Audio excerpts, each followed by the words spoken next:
ॐ अज्ञानतिमिरान्धस्य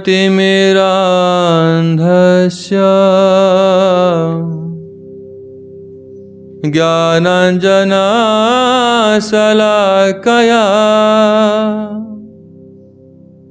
चक्षुरोन्मीलितं येन तस्मै श्रीगुरवे नमः। गुरवे गौरचन्द्राय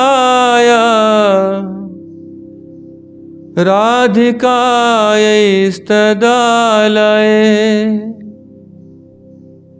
कृष्णाय कृष्णभक्ताय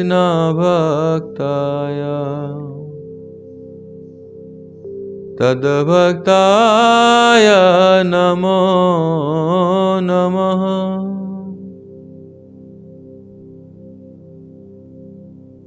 आज गुरु पूर्णिमा तिथि है।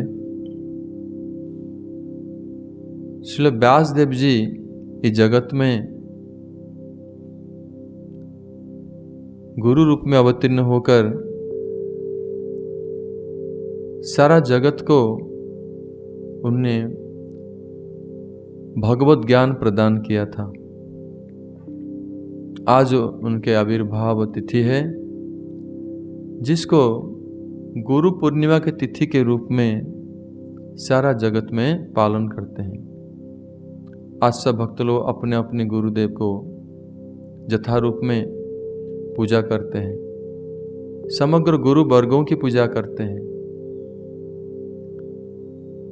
और आज भी हमारे श्री चैतन्य महाप्रभु के अन्यतम प्रिय परिकर श्रील सनातन गोस्वामी पाद, जो कि षड गोस्वामियों के बीच में गुरु हैं, उनकी तिरोभाव तिथि है। आज मैं कुछ गुरु तत्व के संबंध में कुछ कथा कहना चाहता हूँ। यद्यपि हम लोग सब समय गुरु की महिमा इस संबंध में हम लोग श्रवण करते आ रहे हैं, लेकिन मैं ये कहना चाहूँगा कि गुरु और शिष्य की संबंध कैसे होना चाहिए। पहला बात यह है कि गुरु क्यों आवश्यक है। एक जीव को जब तक वो भगवत तत्व का अनुभव नहीं कर लिया, अपना स्वरूप और भगवत तत्व को अनुभव ना कर लिया और भगवान के साथ उनका संबंध अवगत नहीं हो गया, तब तक ये संसार से उद्धार नहीं हो सकता। इसलिए भगवत तत्व विज्ञान को जानने के लिए ऐसे गुरु के पास जाना चाहिए, गुरु ग्रहण करना चाहिए। तद विधि प्रणिपातेन परिप्रश्नेन सेवया उपदेक्षन्ति ते ज्ञानम ज्ञानिनस् तत्वदर्शिन। ऐसे गुरु के चरण में प्रपन्न होना चाहिए, उनके प्रति शरणागत होना चाहिए, ताकि वास्तविक तत्व ज्ञान लाभ करेगा, प्रदान करेंगे, उनके अज्ञानता को दूर करेंगे और वो भगवान के साथ उनका जो संबंध है उसको जागृत करके भगवत प्रेम प्राप्त करके अपना जीवन को धन्य करेगा। उसी प्रकार मुंडक उपनिषद में भी कहा गया, तद विज्ञानार्थम स गुरुमेव अभिगच्छेत। उस तद वस्तु को, भगवत तत्व विज्ञान को तत्व वस्तु कहा जाता है। उस तत्व वस्तु को जानने के लिए, अनुभव करने के लिए ऐसे गुरु के पास जाना चाहिए, उनका प्रपन्न होना चाहिए। और अगर नहीं होगा, कोई व्यक्ति का गुरु की आवश्यकता क्या है, वो कभी भी भगवत तत्व विज्ञान, भगवान का अनुभव नहीं कर पाएगा, ना भगवान के साथ उनका संबंध को जान पाएगा, अपना तत्व भी नहीं जान पाएगा, स्वरूप तत्व को। ये संसार में अज्ञानता में जन्म जन्मांतर तक यहीं रहेगा। इसलिए ये कठोर उपनिषद में कहा गया है, नायमात्मा प्रवचनेन लभ्य न मेधया न बहुना श्रुतेन वा जमे वैश वृणुते तेन लभ्यस्तशेष आत्मा विवृणुते तनुम श्याम। भगवान कह रहे हैं कि मुझे कोई प्रवचन के द्वारा, अपना मेधा बुद्धि के द्वारा, बहुत शास्त्र ज्ञान के द्वारा नहीं जान सकता। अगर किसके ऊपर मैं कृपा करता हूं, कोई कृपा प्राप्त करके ही भगवान को समझ सकता है, जान सकता है। इसलिए हमारा जो अभिष्ट वस्तु है, हमारा अभिष्ट वस्तु क्या है? कृष्ण प्रेम प्राप्त करना, भगवत प्रेम प्राप्त करना, भगवान के साथ हमारा संबंध को जागृत करना। इसको कैसे प्राप्त करेंगे? उपनिषद में कहते हैं कि जस्य देवे पराभक्तिर जथा देवे तथा गुरु तसेत कथिता यर्थ प्रकाशन्ते महात्मना। जो चीज भगवान देना चाहते हैं या हमको जनाना चाहते हैं, अवगत कराना चाहते हैं, शास्त्र में उन्होंने वेद उपनिषद शास्त्र में सब में दिया है, वही तत्व ज्ञान को दिया है। ये तत्व ज्ञान कैसे हमारे हृदय में प्रकट होगा, प्रकाशित होगा? जस्य देवे पराभक्तिर जथा देवे तथा गुरु। जिस प्रकार भगवान कृष्ण के प्रति शुद्ध भक्ति जाजन करना चाहिए एक जीव को, अगर ऐसे भक्ति अपने गुरु के प्रति करेगा, खाली कृष्ण की पूजा, कृष्ण के प्रति भक्ति आचरण कर रहा है, गुरु के प्रति नहीं कर रहा है, तो भी उसके हृदय में ये तत्व ज्ञान प्रकट नहीं होंगे। जस्य देवे पराभक्तिर जथा देवे तथा गुरु तसैत कथिता यर्थ प्रकाशन्ते महात्मा। ये उपनिषद में कहते हैं कि तब उनके हृदय में सब शास्त्र की जो गूढ़ मर्म है, तात्पर्य है, सब प्रकाशित होंगे और तत्व ज्ञान प्रकटित होंगे और वो भगवत तत्व विज्ञान उनके हृदय में प्रकाशित होंगे। यहां प्रश्न उठता है,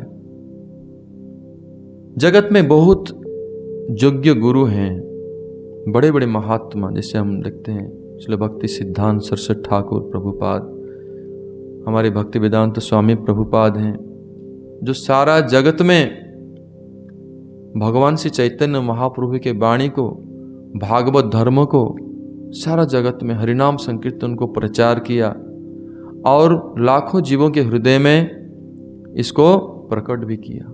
ऐसे योग्य गुरु हैं। लेकिन कहीं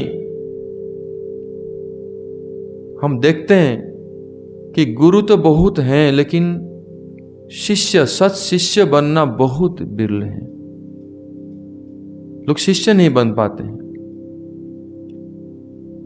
इसलिए कैसे संबंध होना चाहिए एक शिष्य का गुरु के प्रति?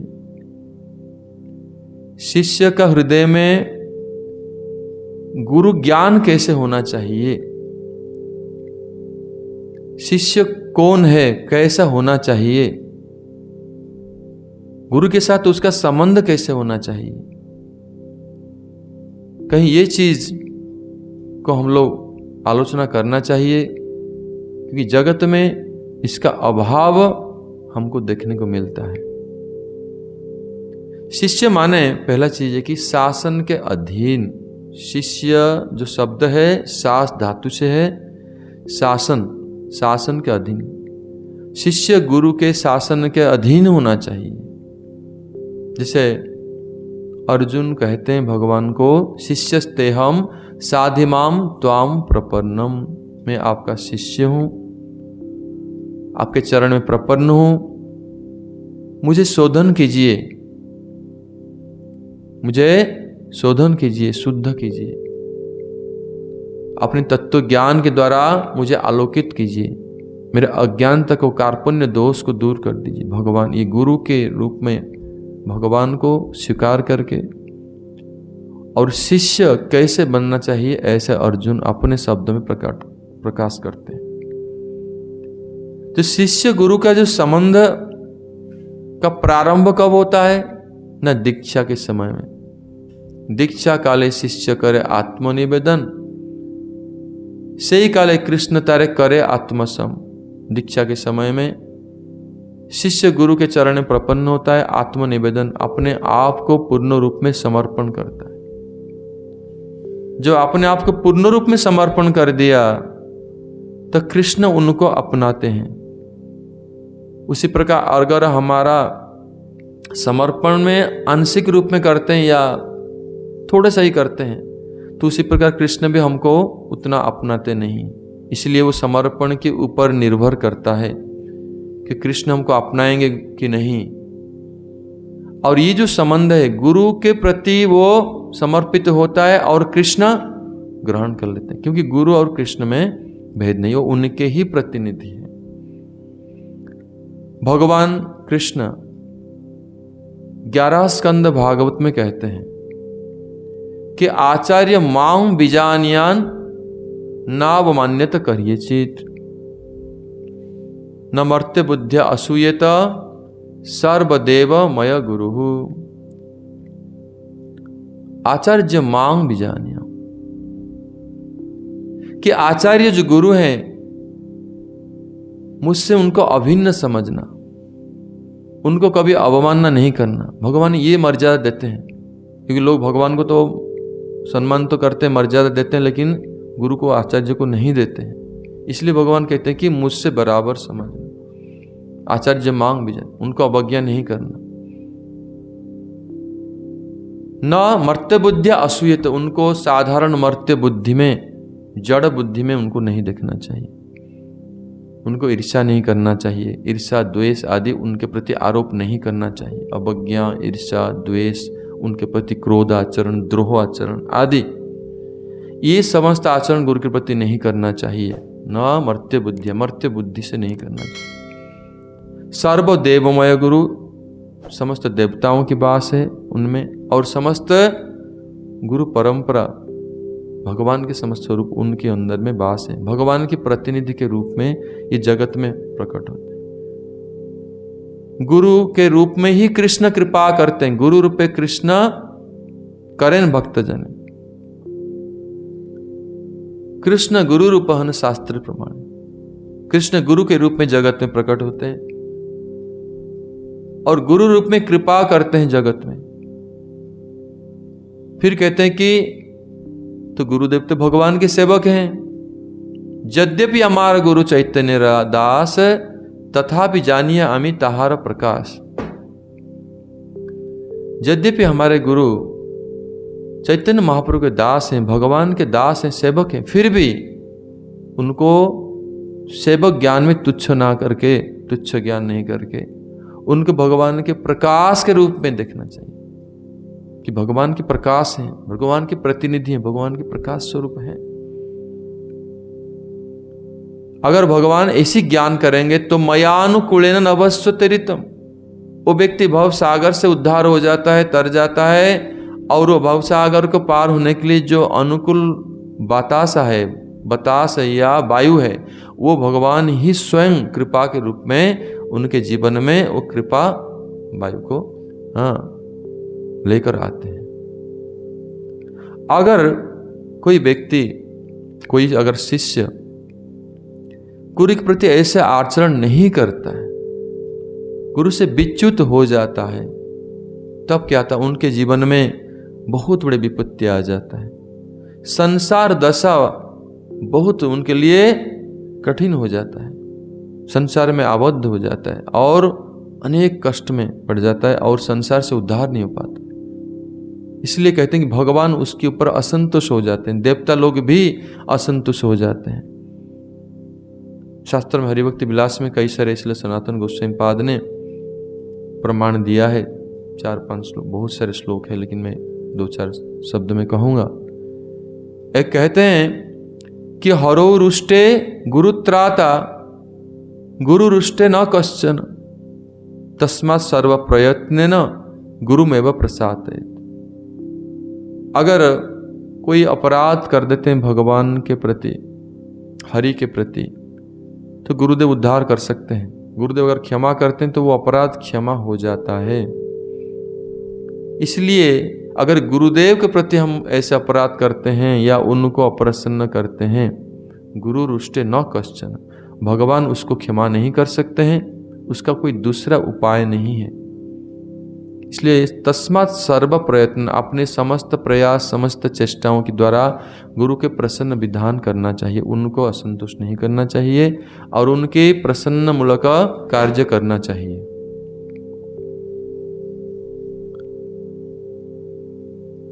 इसलिए कहा गया कि नारायणोपि विकृतम जाति गुरु प्रच्युतस्य दुर्बुधे,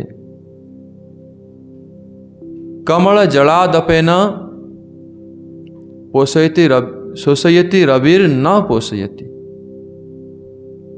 भगवान नारायण, भगवान विकृतिं जाति, असंतोष हो जाते। अगर कोई व्यक्ति गुरु से बिछोड़ जाता है तो गुरु प्रच्युतस्य, कोई व्यक्ति कहता हम करेंगे लेकिन गुरु से दूर रहकर, गुरु से भिन्न होकर करें, प्रच्युतस्य दुर्बुद्धे, उसको दुर्बुद्धि कहा जाता है। गुरु से कभी प्रच्युत नहीं होना चाहिए, च्युत नहीं होना चाहिए, अलग नहीं होना चाहिए, संबंध रहित नहीं होना चाहिए। कमल जलादपेन शोषयति, जिस प्रकार एक कमल के फूल जल में है, वो जल में रहकर भी अगर वो उसका जो नाड़ है, स्टेम है, वो नाड़ से अगर वो अलग हो जाता है, वो कमल जल में रहते हुए भी सूर्य की किरण उसको पोषण नहीं कर। जब तक वो कनेक्टेड है अपना नाड़ से, जड़ से कनेक्टेड है, वो कमल जल में रहते हुए भी सूर्य किरण उनको पोषण करता है। सूर्य किरण से वो खिलता है कमल। लेकिन वही कमल अगर अपना जड़ से, वो नाड़ जो डिस्कनेक्ट हो जाता है, विच्युत हो जाता है, तो सूर्य की किरण उसको सुखा देता है। सूर्य की किरण उनको पोषण नहीं करता है। तो इसका कहना है कि तात्पर्य यह है कि जब तक हम गुरुदेव से कनेक्टेड हैं तब तो हमको भगवान की कृपा की रोशनी हमारा पोषण करता रहेगा। जब हम गुरु से विच्युत हो जाएंगे, वही भगवान की कृपा हमारे ऊपर नहीं पड़ेगा, भगवान असंतुष्ट हो जाएंगे, विकृत हो जाएंगे, देवता लोग भी असंतुष्ट हो जाएंगे। इसलिए ऐसा नहीं करना चाहिए, इसको दुर्बुद्धि कहा गया है। गुरु शुश्रूषा, प्रहलाद महाराज कहते हैं, गुरु शुश्रूषया भक्ता सर्वलब्ध अर्पणेन च संगेन साधु भक्तानाम ईश्वर आराधनेन च। कि गुरु शुश्रूषा करना, शुश्रूषा माने क्या? विश्वास पूर्वक सेवा को शुश्रूषा कहते हैं। कोई ड्यूटी बजाता है कि हम तो करते हैं सेवा, उस सेवा को शुश्रूषा नहीं कहा गया है। इसलिए कहा गया गुरु शुश्रूषया भक्त्या, विश्वास और प्रीति के साथ अगर सेवा किया जाता है वो सेवा को शुश्रूषा कहा जाता है। गुरु शुश्रूषया भक्ता सर्वलब्ध अर्पण, जो भी कुछ उनके पास है, तन मन धन वचन जो भी कुछ है, वो सबको देकर सेवा करना चाहिए। तो लोग तो खाली वचन में कर देते हैं, थोड़ा बहुत कह देते हैं, उसमें क्या, लेकिन अपना धन अपना शारीरिक श्रम वो नहीं कर देते हैं। क्यों? आसक्ति अभी अर्पण करने के लिए हृदय से अभी अर्पण भाव समर्पण भाव अभी है नहीं। इसलिए ये बात कहा गया। भगवान भी ये बात को दसम स्कंद में है, द्वारका में ये बात को भी सुदामा को कहते हैं कि नाव मिज्या प्रजातिभ्यम तपोसो समन्वय तुषयं सर्वभूतात्मा गुरु शुश्रूषया जथा। भगवान कहते हैं गुरु शुश्रूषा के द्वारा, विश्वास प्रेम के साथ गुरु सेवा कोई करता है, उसके द्वारा मैं ऐसे प्रसन्न होता हूँ। मेरे साक्षात आराधना के, मेरे कोई पूजा करता है, तपस्या करता है, मेरे लिए बहुत कुछ कष्ट करता है, तपस्या कर, तपोस्व समन्वय, इंद्रिय दमन किया, तपस्या किया, लेकिन मैं इतना प्रसन्न होता हूँ जितना गुरु शुश्रूषा के द्वारा प्रसन्न होता हूँ। इसलिए बात को हमको समझना चाहिए। और फिर कहते हैं कि हरियुक्त विलास में पुराण की वचन है, कभी कभी देखा जाता है गुरु बहुत कठोर हृदय के हैं, कठोर स्वभाव के हैं, ज्यादा क्रोधी हैं, दयालु नहीं है, क्षमा नहीं करते हैं, छोटे छोटे बात को लेकर के हम लोग को डांटते फटकारते हैं। उस केस में क्या करना चाहिए? बहुत लोग हैं, छोड़ दो गुरु को, दूसरे गुरु कोई अभाव थोड़ी है, बहुत सारे गुरु हैं, कहीं ना कोई गुरु ले लो और क्या। लेकिन शास्त्र ऐसा नहीं कहता है। शास्त्र कहते हैं कि गुरु जो भी कुछ करते हैं शिष्य के कल्याण के लिए करते हैं। ये सब कारण से अगर कोई गुरु को त्यागता है, मैंने अपना कल्याण के मार्गों को ही छोड़ दिया। इसलिए गुरुरपि अप्रियम कुर्यात्, अगर गुरु कोई अप्रिय कार्य करते हैं, दिखाई पड़ता है हमारा दृष्टि में कि हमारा दृष्टि तो शुद्ध अभी नहीं है, अभी हम शुद्ध नहीं हो, अज्ञानता से पूरा अभी ऊपर नहीं आए, तो हमारा दृष्टि में ये दिखाई देता है कि गुरु अप्रिय कार्य करते हैं, अर्थात हमको दुख देते हैं, हमारा अप्रिय कार्य करते हैं, हमारा विरोध में षड्यंत्र करते हैं दूसरों के साथ मिलकर के।